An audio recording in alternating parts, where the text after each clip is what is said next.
Menjadi seorang pendatang yang ditugaskan untuk berdakwah di tengah-tengah kaum yang dipenuhi kemaksiatan bukanlah hal yang mudah. Rintangan demi rintangan makin menyulitkan dakwah Nabi Lut. Apa saja rintangannya? Mari kita simak.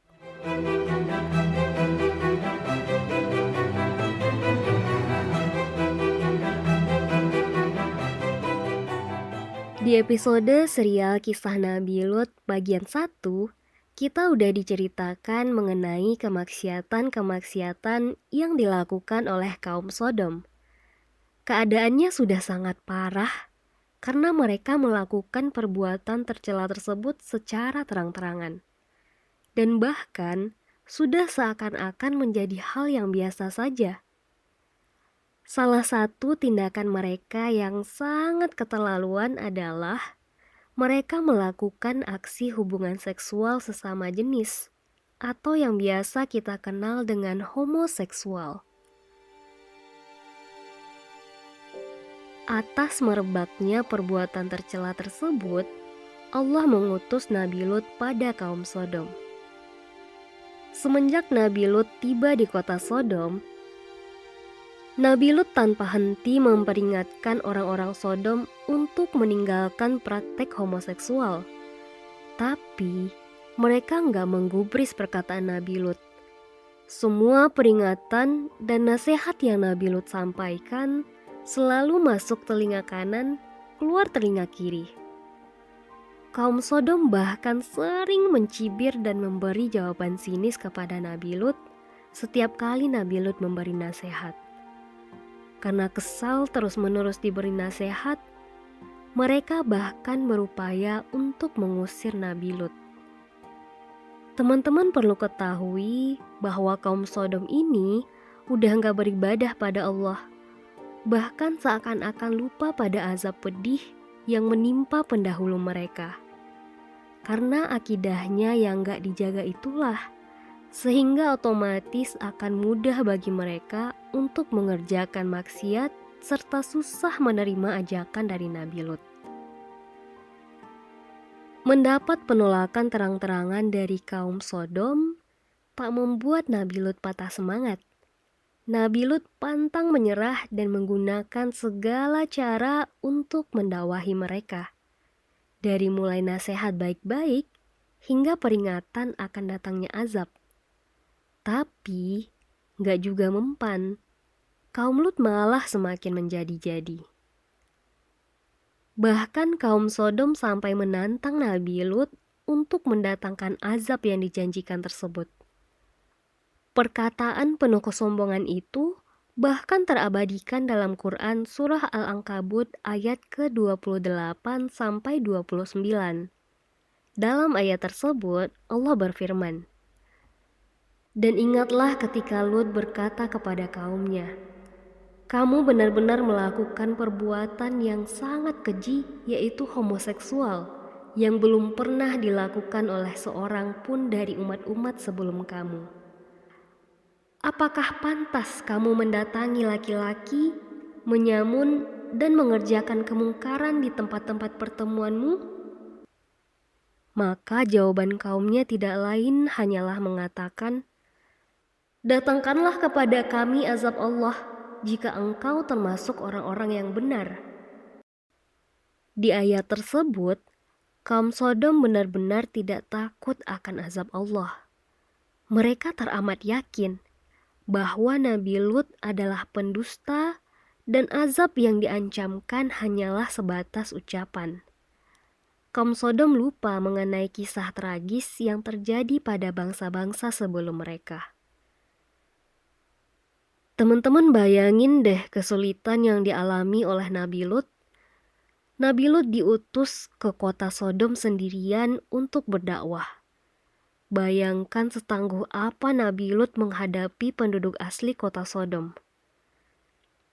Dia nggak hanya dihujat dan dibenci karena menyebarkan tauhid Allah, tapi juga karena beliau hanyalah seorang pendatang di kota tersebut.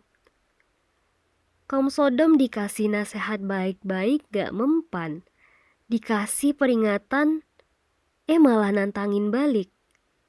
Tiap dinasehati malah dicibir dan dianggap si sok paling suci.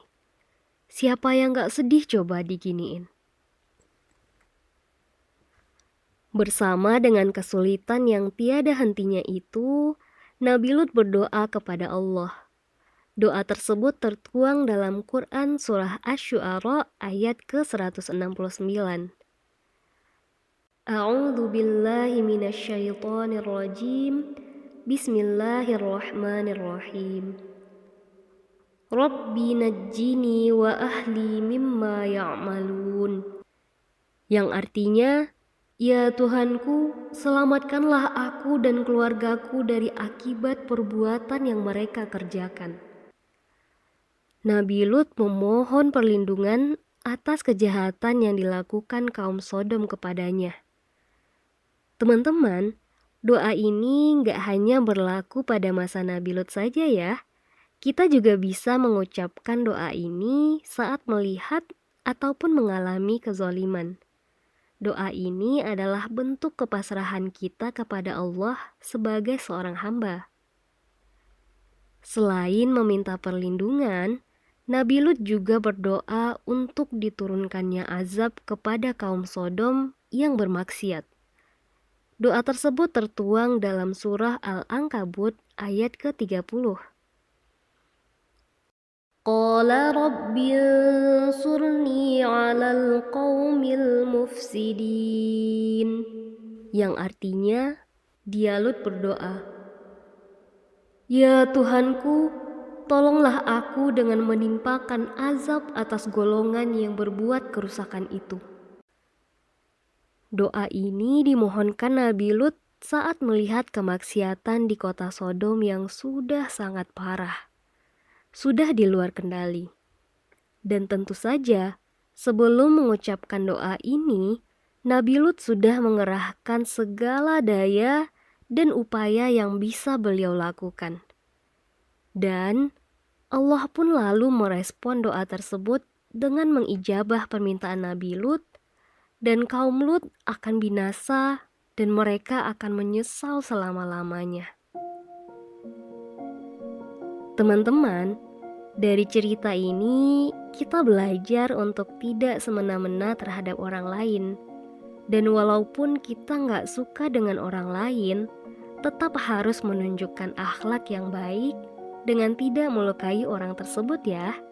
Kecuali kalau tindakan orang lain itu akan membuat kita celaka dan memberikan dampak buruk jika dibiarkan.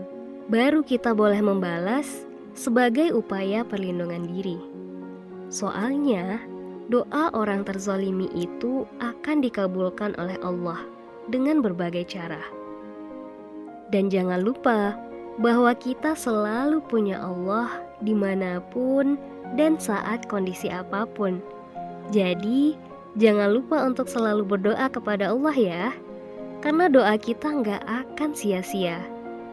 Serial Kisah Nabi Lut part 2 ini kita akhiri sampai di sini ya. Di episode selanjutnya kita masih akan belajar dari kisah Nabi Lut.